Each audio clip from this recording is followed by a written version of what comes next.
Okay, so the other specific type of sequence we consider is called geometric. So the other one was arithmetic, geometric, of course already an adjective, it's pronounced just like it always has been. Arithmetic, you added the same thing every time. Geometric, you multiply by the same thing every time. So I could go 2 times 2 times 2 times 2 times 2, like that. We could also do it times 1/2, times 1/2, times 1/2, times 1/2, like that. It could also be multiplied by a negative, so we could do times -3, -3 times -3 times -3, and so forth. Then it would alternate. These are all geometric. Before, with arithmetic, we would subtract 1 from the one ahead of it, and that would be the common difference. Now we have a common ratio. So if I go back to this one,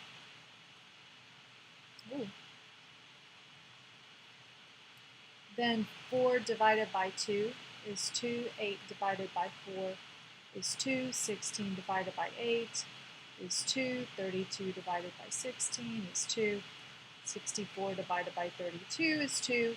So this is called the common ratio because we're creating a ratio this time instead of a difference, and we call it R for ratio. Just like arithmetic, there are two ways to write it. We can say a sub 1 is, let's pretend that we had before 2, 6, 18, and so forth. So that a sub 1 would be 2, and the common ratio would be 3, say. Then we could either say a sub 1 is 2, and a sub n is a sub n minus 1 times 3, or we could say a sub 1 is, or a sub n is, a sub 1 times, we would have multiplied by r some number of times. It's n minus 1 because for a sub 1 we hadn't multiplied by r yet. So now that I've written this, let me go back and... So suppose it was 2 and then times 3 times 3 times 3 times 3 times 3, like that. Then for a sub 1 I haven't multiplied by 3 yet. A sub 2 I've multiplied by it once. A sub 3 I've multiplied by it twice. So it's always one fewer than n. So in this case, we would either say a sub 1 is 2 and a sub n is 3 times a sub n minus 1, or a sub n is 2 times 3 to the n minus 1. Before, arithmetic was linear. This is exponential. So a geometric sequence is exponential. It's an exponential function just defined on integers. But the base does not have to be positive. The reason with an exponential function that base has to be positive and not 1 is because with non-positive numbers, if you take a fractional exponent, it could be a problem. You could be taking an even root. And also, you don't want to go back and forth between positive, negative, because you want this sort of continuous function. Because this is only defined on the integers, you don't have the fractional problem. And it doesn't matter if you alternate. There's no continuous to be had because we're just putting dots and dots and dots.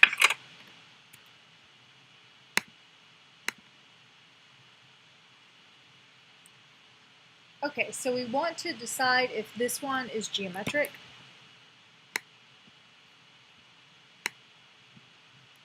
So 20 divided by 4 is 5, 100 divided by 20 is 5, 500 divided by 100 is 5. So yes, it's geometric, and R is 5. So here again, we want to determine if this is geometric. This one might be a little less clear. So we have the cube root, 49, divided by the cube root, 7. So that's the cube root of 49 divided by 7 is the cube root of 7. 7 divided by the cube root of 49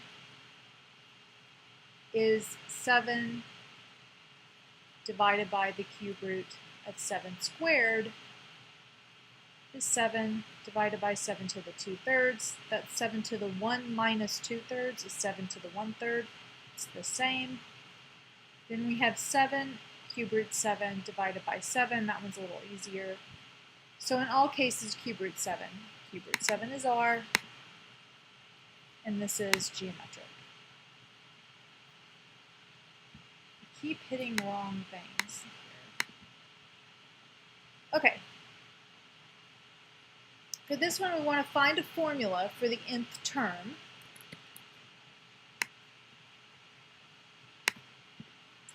Recall a sub n is a sub 1 r to the n minus 1.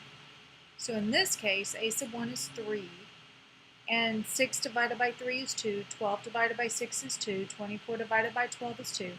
So times 2 to the n minus 1.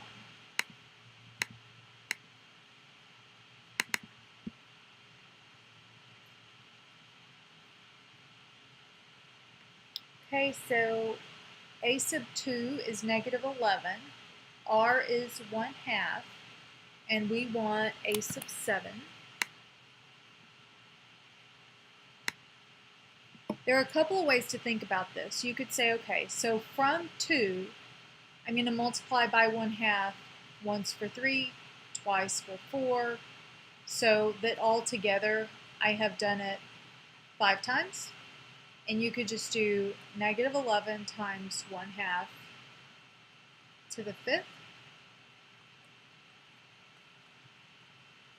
You can count them out. You can say negative 11, that's a sub 2, a sub 3, a sub 4, a sub 5, a sub 6, a sub 7, like that. Or you can say, well, a sub 2 is 11. That means a sub 1 has already been multiplied by 1/2, so is negative 22. So a sub 7 is negative 22 times 1/2 to the 7 minus 1. And then you'd get negative 22 over 64 and simplify.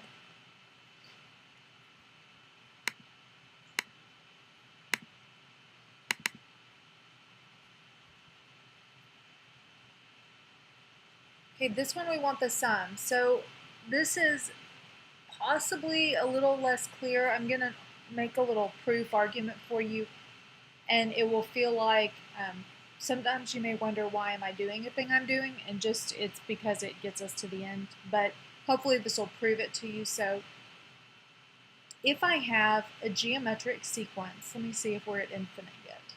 We're not. Okay, so first let's look at finite. So I'm going to add a sub 1 plus a sub 2 plus down to a sub n. That's the nth partial sum. This notation is the same no matter what your sequence is. The nth partial sum is the sum of the first n terms. In this case, it's a sub 1 plus a sub 1 times r plus a sub 1 times r squared plus down to a sub 1 r to the n minus 1. Yikes. Come on. Okay, well, you know that's an n minus 1 right there. So what I'm going to do is I'm going to take the a sub 1 plus, and then I'm going to factor out an r, which means here I have a sub 1 plus a sub 1r plus a sub 1 r to the n minus 2. So far that doesn't help me, so when I take an r out, I have one fewer r's there.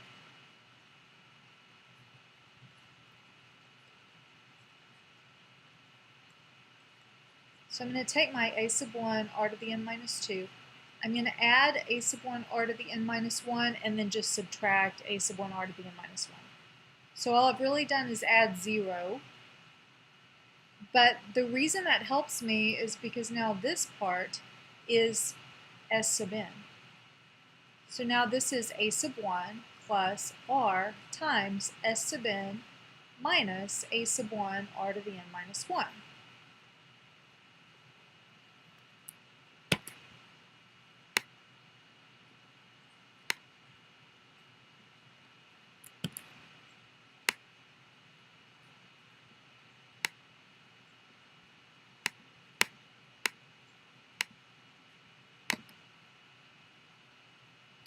This then equals, I'm just going to distribute, plus r s sub n minus, when I put that r times r to the n minus 1, I end up with r to the n.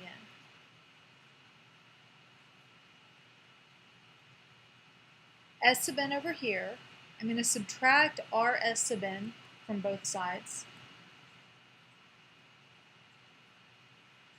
Factor out s sub n. Factor out a sub 1. S sub n equals a sub 1 minus r to the n over 1 minus r.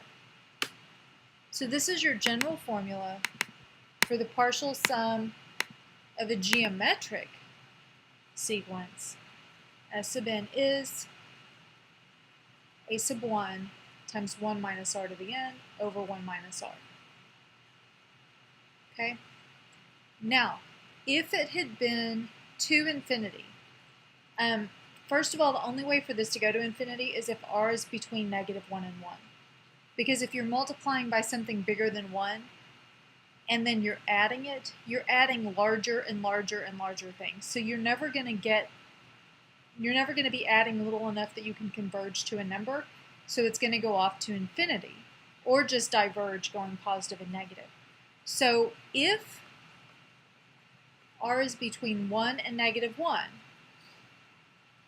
then I can consider what happens as n goes to infinity. So r to the n would go to 0.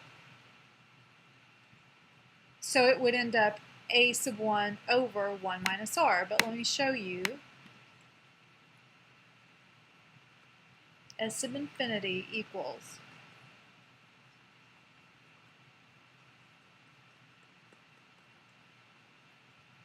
I'm going to do a similar thing here, a sub 1 plus, I'm going to factor out r, but this time I don't have to add anything because this goes off to infinity, this goes off to infinity, this is s sub infinity already. So s sub infinity minus s sub infinity times r equals a sub 1.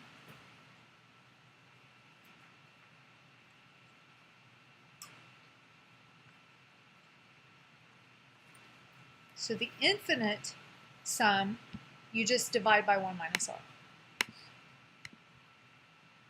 Now let's see what we have here.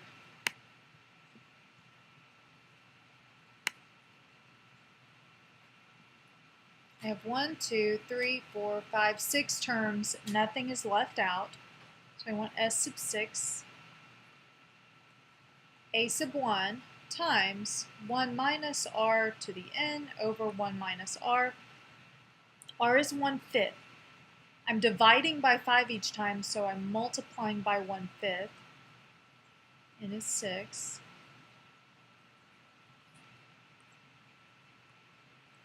So 45 times 1 minus 1 over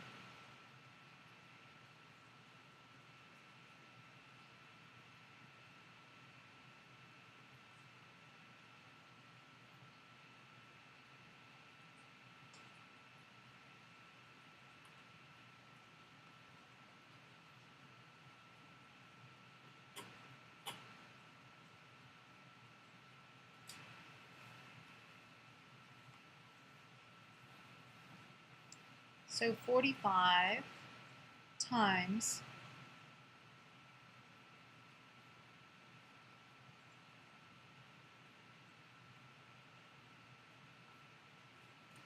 5/4.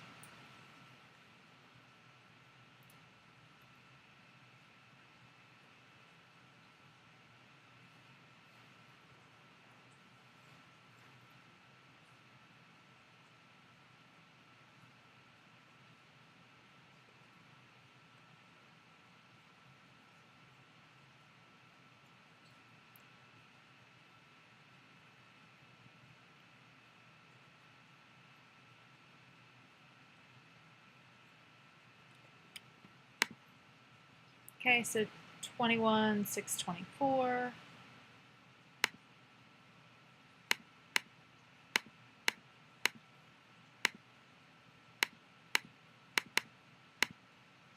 There is every possibility that I made an error there. We can also get it in fraction form. 5406 over 625. Let's do it this way.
Okay, so whatever I did was arithmetic from here down, which is not really a surprise.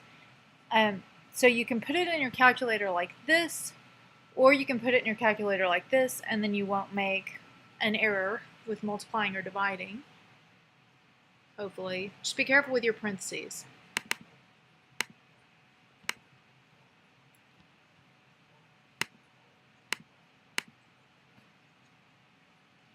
All right, so this one, let me just say the common ratio here is 6. Because that is not between -1 and 1, I cannot find the infinite sum.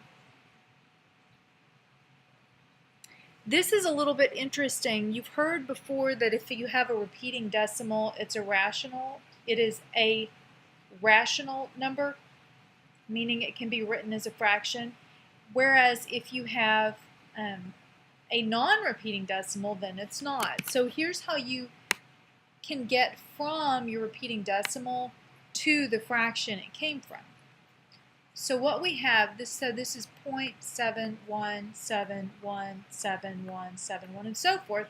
This is 71 over 100 plus this part 71 over 10,000 plus this part 71 over 1 million. So each one of these, and this would keep going forever, we're always multiplying by 100th to move the decimal over. For the next 71, I need to move it over twice. If there were 3 elements in your repeating decimal, you'll be multiplying by 1/1000th. If there were 4, 1/10,000th. If it just repeats straight away, it's 1/10th.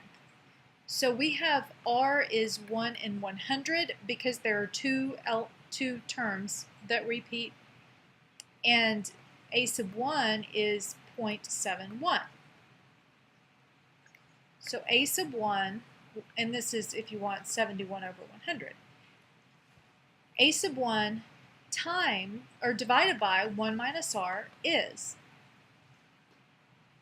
71 over 100 divided by 1 minus 1 over 100 equals 71 over 100 divided by 99 over 100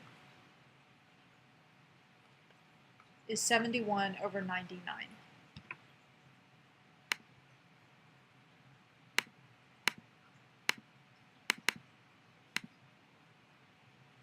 That too just comes from the fact that it's truncating it there. So just for your own, because this is one that you know 0.3 bar, we'll do 3 bar, is 1/3. So R equals 1 in 10 because there's one repeating decimal. A sub 1 is 3/10. 3/10 divided by 1 minus 1/10 is 3/10 over 9/10, 3/9, 1/3. Just to clarify in case it comes up, suppose you have something like 1/6. 1/6 is 0.16, and then the 6 repeats, but the 1 doesn't. Okay, so you have to consider it separately. You take the 0.1 and you'll add to it, and then we find the 0.0666 part. A sub 1 will be 0.06. Still, once I've got the repeating, there's only 1 in the repeating part. It's just the 6, so it just moves over once each time. R is 1/10. So we have 6 in 100 divided by 1 minus 1/10. 6 in 100 divided by 9/10. So 6 in 100 over 90 in 100, 6 over 90. So it's 0.1 plus 6 over 90 is 1/10 plus 6 over 90. So this is 9 over 90 plus 6 over 90.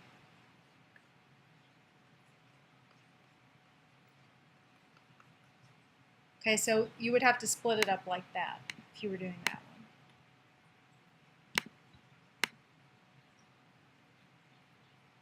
Okay, this one we want to match a sequence with its graph. We have 4 times 1.3 to the n, so each time it's going to multiply by 1.3.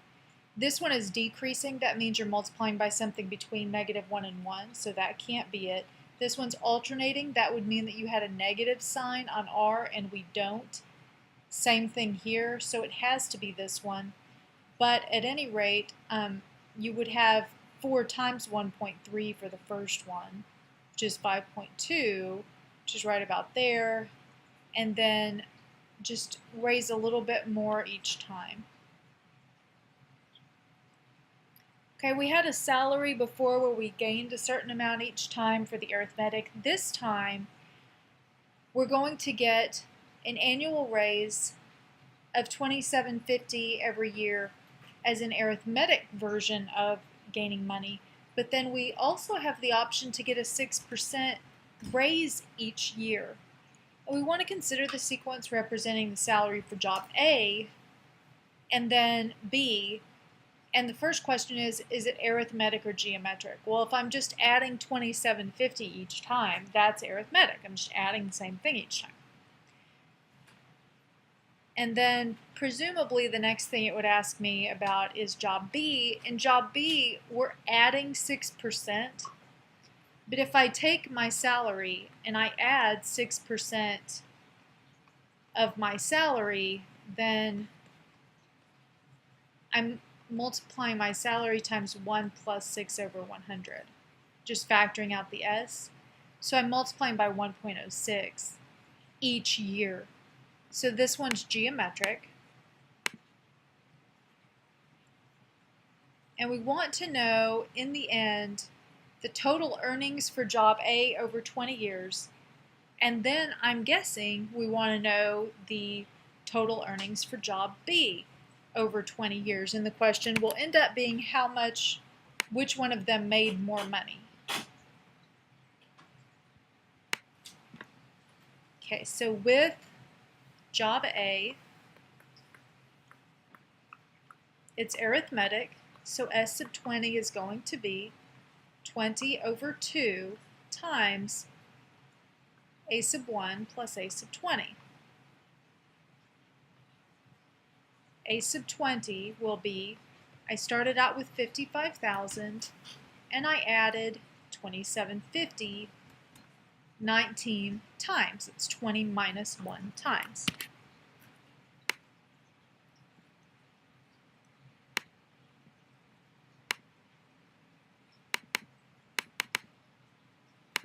And remember, you can always do this on the calculator using just the sum of the sequences.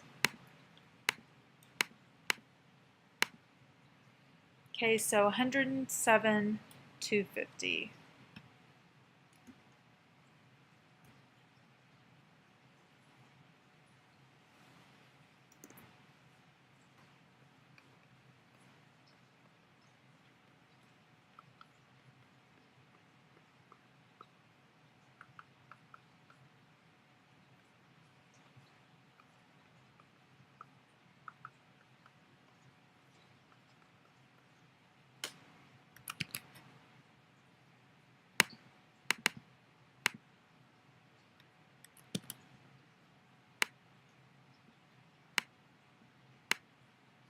So that's how much I get from job A over 20 years. Job B is geometric, so S sub 20 is 55,000 times 1 minus 1.06 to the 20 over 1 minus 1.06.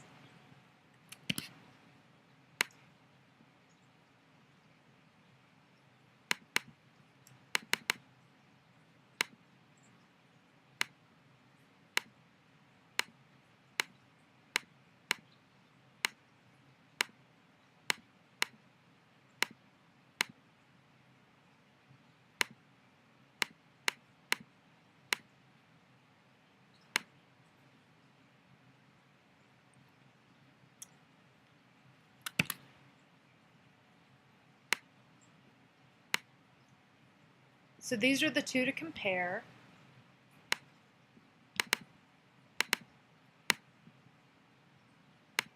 You write these with commas just to make it clearer. With job A, we would over 20 years' time get 1.6 million. And with job B,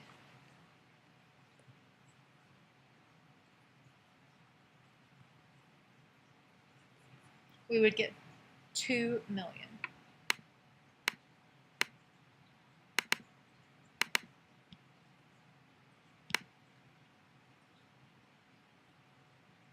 Okay, now we want to specifically use the calculator to do this one. So we're going to do second stat, math, sum, second stat, operations, sequence, put 3 times 4 to the power of, parentheses, x minus 1.